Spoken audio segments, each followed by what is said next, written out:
పని చేయనివ్వండి, ఆలోచన చేయనివ్వండి. నేను చేసే ప్రార్థన ఒకటే సార్, మిమ్మల్ని కన్ఫ్యూజ్ చేసేవారు మీ చుట్టూ.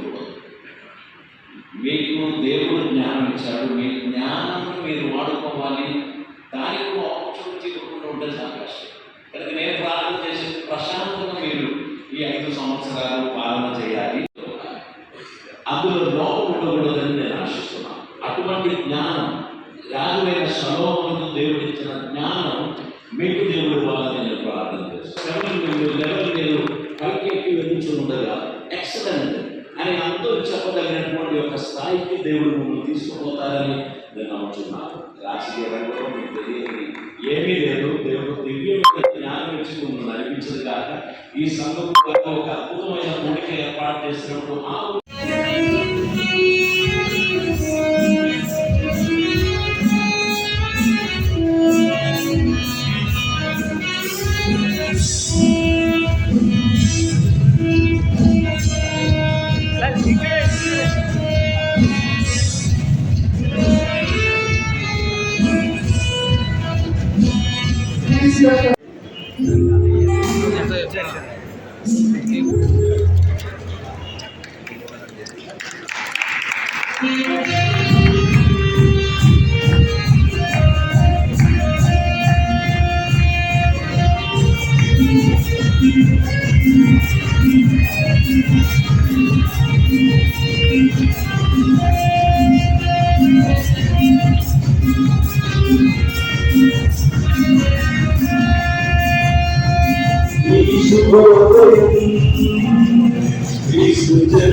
అందరూ కలిసికట్టుగా టీం వర్క్ చేయవలసిన బాధ్యత ఉన్నది.